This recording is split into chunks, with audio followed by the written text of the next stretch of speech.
Bismillahirrahmanirrahim. Assalamualaikum warahmatullahi wabarakatuh. Perkenalkan, saya Teguh Azira Perkasa dengan NIM 1903060046. Nah, adapun di video kali ini saya akan melakukan ujian akhir semester, yaitu dengan mata kuliah Produksi Ternak Unggas dengan dosen pengampu Ibu Tati Widianasari SPTMP. Nah, baiklah, langsung saja saya mengerjakan soalnya. Yang pertama itu mengenai sistem pencernaan dari ternak unggas itu sendiri. Nah, baik, saya akan menggambarnya. Nah, yang pertama itu ada rostrum. Rostrum itu terbagi menjadi dua, yaitu maksila dan mandibula ya. Maksila dan mandibula. Nah, kemudian, adapun langit-langit ya, langit-langit dari si ternak unggas itu disebut palatum durum ya. Jadi ini ada rostrum, ini merupakan rostrum. Nah, langit-langit ini merupakan ya, langit-langit dari si ternak unggas ini merupakan palatum durum. Nah, kemudian ada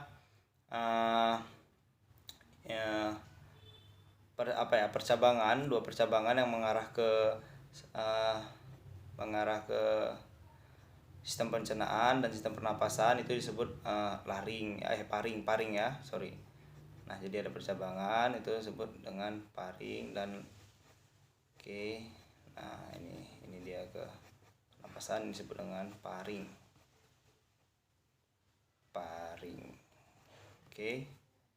Nah, kemudian kita masuklah dia ke dalam esofagus. Nah, kita masuk ke dalam esofagus ya. Nih, kemudian dari esofagus kita masuk ke dalam crop. Akan masuk ke dalam crop. Setelah dari crop akan masuk ke dalam proventriculus. Nah, setelah dari proventriculus masuk ke dalam namanya gizzard.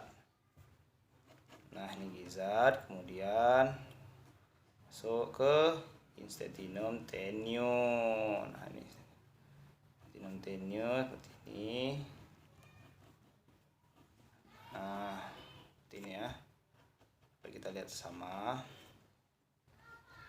Nah, kemudian masuklah dia sini ada pankreas, di persimpangan di duodenum loop itu ada pankreas. Kemudian kita masuk ke ususnya. Ini ususnya.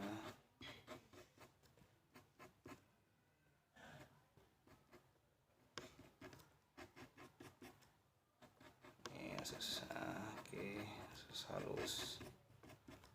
Kemudian kita masuk ke seka.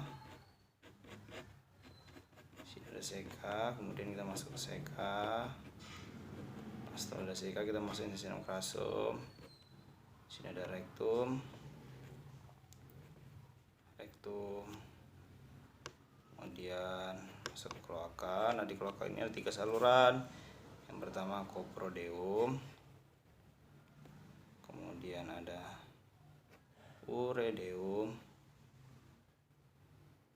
kemudian ada proctodeum. Ini kloaka.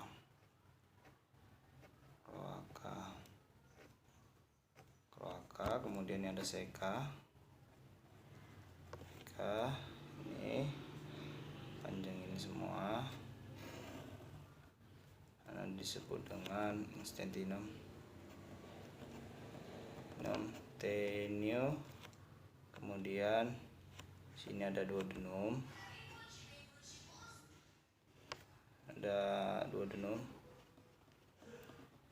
Ini ada jejunum ya. Dari sini ke sini jejunum. Terbagi menjadi 3 ya. Terbagi jadi 3. Jejunum, kemudian di sini baru ileum. Ya. Ileum. Kemudian ini gizzard. Kemudian ini ada proventriculus. Kemudian ini ada crop. Kemudian ada esofagus. Baik. Nah, ini kita akan menjelaskan ini gambar ini. Nah, sebelum saya menjelaskannya, saya juga akan menggambar mengenai sistem reproduksi dari si ternak jantan dan ternak betina. Itu merupakan yang disebut dengan sistema urogenitalia. Nah, jadi yang jantan, kita gambar dulu yang jantan. Nah, yang jantan ini dia mempunyai sepasang testis ya. Nah, oke, kemudian dia masuk ke epididymis. Setelah dari epididymis, dia masuk ke kloaka. Oke, sebelum itu kita gambar lagi sebelah sinisternya.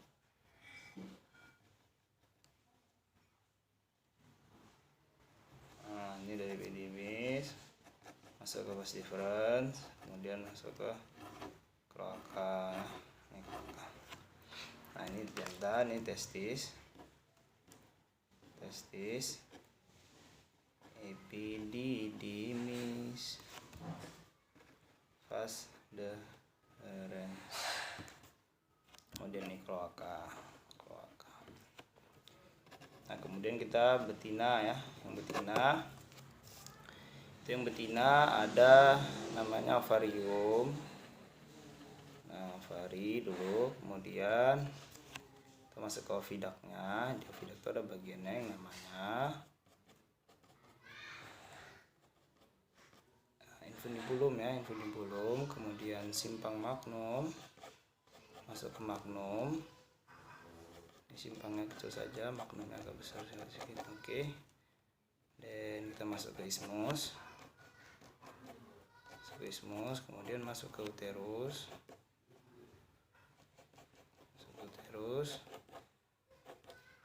Kemudian masuk ke vagina. Nah, setelah dari vagina masuk ke kloaka. Oke, ini infundibulumnya,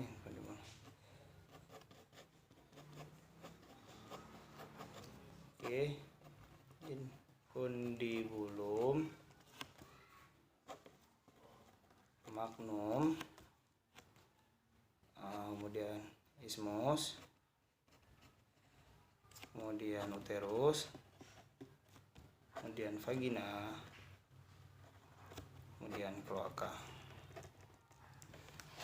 Oke, baik ya, saya akan menjelaskan yang pertama yaitu mengenai sistema digestoria. Nah, di sini saya akan letakkan ya, seperti ini ya, dapat dilihat sama. Oke, baik. Dapat kita lihat sama. Oke. Yang pertama sistema digestoria. Kita langsung saja masuk ke dalam yang disebut dengan esofagus ya. Nah, ini terlihat dengan jelas ya. Oke, terlihat dengan jelas. Yang pertama esofagus. Oke, nah yang pertama ini esofagus. Ini esofagus ini berfungsi ya. Nah, ini esofagus ini berfungsi sebagai apa ya? Untuk menyalurkan makanan dari rostrum tadi menuju dengan crop. Ini ya. Ini mungkin tidak terlihat dengan jelas ya video ya. Oke. Nah, kemudian ada fungsi dari crop ini merupakan tempat penyimpanan pakan sementara. Nah, setelah dari crop, pakan masuk ke dalam proventriculus. Nah, setelah di proventriculus ini terjadilah sekresi pepsinogen dan HCl. Nah, HCl ini berfungsi sebagai pengaktif enzim dari pepsinogen tadi menjadi pepsin. Dengan cara yaitu menurunkan si pH. Oke. Kemudian masuklah dia ke dalam gizzard. Nah, di dalam gizzard ini terdapat otot yang sangat kuat ya, yang berfungsi sebagai penggiling dari pakan tadi. Nah, dengan bantuan batu-batu kecil yang disebut dengan grit nih ya, disebut dengan grit di dalam gizzard ini. Nah, kemudian masuklah ke dalam institutum tendium. Nah, institutum tendium ini terbagi ya. Ini institutum tendium terbagi menjadi 3 bagian. Yang pertama ada duodenum, kemudian ada jejunum, dan kemudian ada ileum. Nah, adapun fungsi dari duodenum itu sendiri sebagai penyerapan secara enzimatik. Oke. Kemudian jejunum ini juga berfungsi sebagai penyerapan nutrien secara berkelanjutan, dan di sini juga merupakan penyerapan pertama lemak yang dibantu oleh enzim lipase. Oke. Nah, kemudian ada ileum. Nah, ileum ini berfungsi sebagai penyerapan keseluruhan ya, penyerapan nutrien keseluruhan. Oke. Kemudian masuklah ke dalam seka.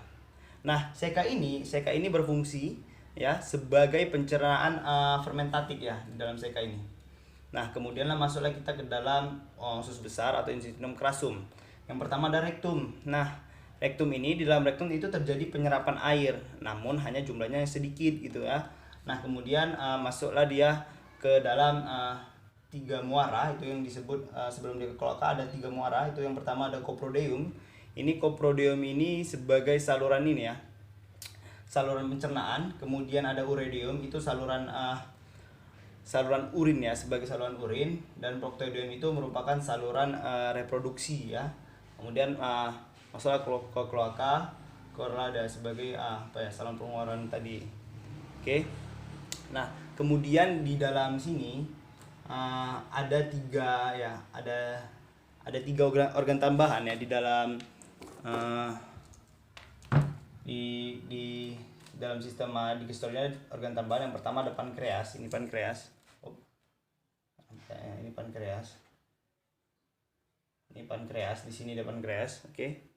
Nah, pankreas ini, ini berfungsi sebagai kelenjar endokrin dan eksokrin. Kemudian ada vesika velea. Nah, mohon maaf ya. Oke. Kemudian ada vesika velea. Nah, kita gambar dulu. Ini merupakan hepar. Ini hepar. Nah, ini dexter. Nampak ya, jelas ya. Ini dexter. Ini sinister. Kemudian ada ini vesika velea di bagian sini yang berwarna hijau. Nah, ini vesika velea. Oke. Nah, adapun fungsi dari vesika velea ini atau kantung empedu. Nah, ini untuk mengaktifkan enzim lipase pankreas, kemudian membantu mengevolusi lemak, kemudian membantu penyerapan lemak, kemudian dan lain-lain lah gitu ya. Kemudian masuk ke dalam hepar ataupun hati. Dan fungsi hati ini sebagai ya, fungsi utama hati ini sebagai pencernaan dan absorpsi. Ini hepar nih. Nah, kemudian ada pun juga fungsinya itu sebagai sekresi empedu, detoksifikasi racun, kemudian metabolisme protein, karbohidrat, dan lemak. Jadi seperti itu. Nah, kemudian kita masuk ke soal nomor 2, yaitu mengenai sistem reproduksi jantan ya dan betina. Oke, kita tutup dulu. Oke, bisa kita lihat sama. Ini bisa kita lihat sama ya. Oke. Nah, jadi sistem urogenital jantan itu yang pertama ada testis. Nah, ini yang pertama ada testis, itu di mana testis ini berfungsi untuk menghasilkan cairan sperma, tempat penyimpanan sperma, dan juga testis ini menghasilkan hormon, yaitu hormon testosteron ya. Nah, kemudian ada menuju saluran epididymis. Nah, saluran epididymis ini berfungsi sebagai tempat sementara untuk diteruskannya ke saluran vas deferens. Nah, jadi sperma tadi setelah dari saluran epididymis dia masuk ke vas deferens. Nah, di saluran vas deferens ini berfungsi untuk menampung dari sperma tadi dan dimatangkan. Kemudian sperma tadi akan dikeluarkan melalui ke kloaka melalui muara atau saluran yang disebut proctodeum. Oke, kemudian ada betina. Ini kita bisa lihat sama betina. Nah, oke. Yang pertama itu ada ovarium. Oke. Nah, yang pertama ada ovarium. Nah, ovarium ini yang berfungsi sebagai untuk penghasil yolk atau kemudian ketikanya yolk jatuh tadi, masuklah dia ke infundibulum. Nah, ini kemudian masuk ke bagian infundibulum. Ini berfungsi untuk menangkap dari yang ovari tadi yang sudah matang. Nah, kemudian masuklah ke magnum. Nah, magnum ini berfungsi untuk sintesis albumen. kemudian ismus ini berfungsi sebagai tempat untuk membentuk membran kerabang. Nah, kemudian masuklah ke uterus, ini sebagai tempat untuk membentukkan kerabang atau percetakan kerabang. Kemudian vagina, nah ini tempat untuk pelumas dari si telur tadi, sehingga untuk menutupi pori-pori dari si telur tadi. Kemudian keluarlah dia melalui kloaka. Nah, oke. Nah, jadi kemudian kita masuk ke soal nomor 3, yaitu mengenai pembentukan telur ya. Pembentukan telur mulai dari awal hingga ke kloaka gitu ya. Nah, jadi pembentukan satu butir telur itu mulai dari awal itu dia memiliki waktu selama 24 jam ya. Mulai dari awal hingga akhir dia memiliki waktu selama 24 jam. Nah, jadi yang pertama itu ketika terbentuknya sebuah telur diawali dengan ovari di telur, di mana prosesnya ovari tadi terjadi proses ovulasi. Kemudian setelah dari ovari ini, ovari ketika ada matang, dia akan jatuh gitu. Dia akan jatuh ke dalam kemudian dia akan jatuh. Kemudian infundibulum tadi itu menangkap si yolk tadi. Nah, proses waktunya itu sekitar 15 menit di situ ya. Nah, itu berlangsung sama 15 menit. Nah, setelah itu si yang sudah matang akan bertemu dengan spermatozoa di simpang magnum. Oke, di simpang magnum, kemudian masuklah dia ke dalam yang disebut dengan masuk ke dalam magnum. Tadi kan simpang magnum dia berjumpa dengan si pasangannya, kalau diibaratkan seperti itu, kemudian masuk ke dalam magnum. Nah, di dalam magnum ini dibentuklah sintetis albumen terjadi di sini. Nah, jadi yang dibentuk di sini itu berupa kalaza, kemudian tin albumen, thick albumen, tin albumen, dan outer white tin albumen. Nah, jadi di sini waktunya itu sekitar 3 jam. Oke. Nah, jadi dengan material albumen yang mengandung ion organik, kemudian protein, kemudian karbohidrat dan air. Nah, setelah itu dia masuk ke ismus ya. Kemudian masuk ke ismus. Ini dia masuk ke ismus. Oke. Nah, di ismus ini akan terbentuk membran kerabang itu selama kurang lebih 1 sampai 2 jam dengan material sekresi, yaitu protein serat, sekresi ya berupa protein serat ya gitu. Oke. Kemudian setelah itu kita masuk ke dalam uterus ya, masuk ke dalam uterus. Nah, setelah dia membentukkan membran kerabang selama 1 sampai 2 jam, kita masuk ke dalam uterus. Nah, di uterus inilah dia yang waktunya cukup lama ya, cukup lama.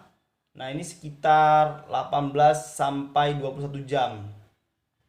Nah, di sini ini terbentuknya sintetis kerabang. Jadi enggak membran lagi, dia kerabang, dia seperti pencetakan pencetakan jadi si kerabang tadi. Nah, ini terjadi 18 sampai 21 jam, ini yang paling lama gitu ya. Nah, dengan material apa? Dengan material berupa Ca++, kemudian Na+, dan K+. Yang terakhir masuk ke dalam vagina. Nah, vagina ini terjadilah pelumas di sini untuk menutupi pori-pori dari telur tadi. Ini sekitar 15 menit juga, dan kemudian dikeluarkan melalui kloaka. Mungkin seperti itu. Kemudian saya akan menjelaskan mengenai sintetis albumen. Nah, di mana sintetis albumen ini pertama kali ya, ini masuk soal nomor 4 mengenai sintetis albumen. Nah, di mana sintetis albumen ini pertama kali dibentuk di dalam magnum ya. Nah, adapun bahan bakunya itu berupa protein. Nah, komponen albumen yaitu berupa ovalbumin, ovotransferin, ovomukoid, lisosom, ovomucin, flavoprotein, ovomakroglobulin, kemudian ovoinhibitor dan avidin. Nah, proses sintesis albumen dari nukleus ada berupa bahan bakunya itu DNA dan RNA. Nah, kemudian masuklah ke dalam ribosom dalam bentuk mRNA ribosomal kompleks. Nah, ditambah dengan kompleks asam amino akan membentuk asam amino rantai peptida. Kemudian akan masuk ke dalam sitoplasma sel, dari magnum membentuk protein fungsional yang disebut sebagai albumen. Nah, adapun bagian-bagian yang terbentuk ya dari albumen tadi, itu tadi sudah dijelaskan, yaitu berupa kalaza, thick albumen, thin albumen, dan outer thin white albumen. Oke. Nah, itu tadi sekitar 3 jam ya. Kalau dari apa ya? Sintesis albumen itu sekitar 3 jam ya waktunya. Nah, kemudian kita masuk ke sintesis kerabang. Nah, itu sintesis kerabang itu pertama kali itu terjadi di ismus, yaitu dengan membentuknya membran kerabang. Jadi sebelum dia ke uterus dulu, dia ke ismus dulu ya, membentuk membran kerabang di ismus. Nah, prosesnya itu adanya vitamin D untuk mengatur regulasi metabolisme kalsium. Nah, adanya kalsium binding protein atau CABP tadi itu untuk mentransport kalsium, dan kalsium tadi akan ditempelkan sepanjang membran kerabang. Jadi prosesnya itu sekitar 18 sampai 21 jam. Nah, jadi di dalam uterus itu sekitar 18 sampai 21 jam. Oke, kemudian kita masuk nomor 5. Oke, yang pertama itu ada penyakitnya itu. Yang pertama ada yang A itu ada Lagatraceatis. Nah, jadi ini merupakan disebabkan oleh virus Galit herpes ya. Nah, adapun tanda-tanda penyakitnya itu berupa kesulitan bernapas gitu ya, batuk-batuk berdarah, dan adapun cara pencegahannya itu ada 3. Nah, yang pertama itu kita bisa imunitas, kedua kita bisa vaksinasi kita bisa melakukan vaksinasi terhadap ayam itu atau terhadap ternak tersebut. Kemudian kita bisa melakukan monitoring terhadap kekebalan ayam tersebut tadi. Nah, yang kedua ada mycoplasmosis. Nah, itu merupakan penyakit ya pernapasan. Nah, jadi penyakit ini merupakan menular pada ayam yang mempengaruhi organ pernapasan. Nah, apa agen penyebab dari penyakit ini? Nah, itu merupakan agen penyebabnya merupakan Mycoplasma gallisepticum. Oke.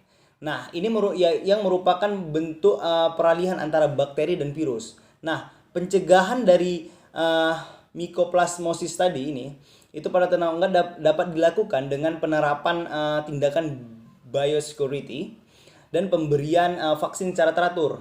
Nah, kemudian yang ketiga atau yang C itu ada coccidiosis. Nah, itu merupakan penyakit pada sistem pencernaan unggas akibat infeksi dari protozoa genus Emira. Nah, jadi itu gejala-gejala itu menunjukkan gejala klinis berupa anoreksi, berupa depresi ya, kemudian bulunya berdiri, kemudian kepucatan pada pial dan jengger, kemudian kekurusan dan bahkan sampai kematian gitu. Nah, kemudian adapun cara pencegahannya, jadi penyakit ini dapat dicegah itu dapat dilakukan dengan penerapan tindakan biosecurity dan pemberian vaksinnya secara teratur juga. Nah, kemudian yang terakhir ada inclusion body hepatitis atau disingkat dengan IBH. Nah, ini merupakan penyakit yang ditandai dengan adanya anemia, sayap terkulai, jengger dan pial pucat, dan biasanya kematian dan bahkan kematian itu. Nah, berlangsung mendadak tanpa menunjukkan gejala. Nah, ini beda dengan penyakit sebelumnya.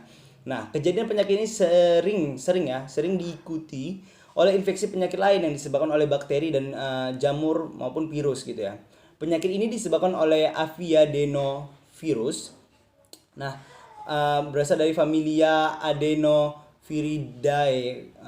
Oke, kemudian adapun ya cara pencegahan dari penyakit ini yaitu melakukan sanitasi, desinfeksi, kemudian dan program pencegahan penyakit imunosupresif yang optimal. Nah, mungkin seperti itu yang dapat saya jelaskan melalui ujian akhir semester saya, yaitu dengan mata kuliah produksi ternak unggas. Nah, lebih dan kurangnya saya mohon maaf.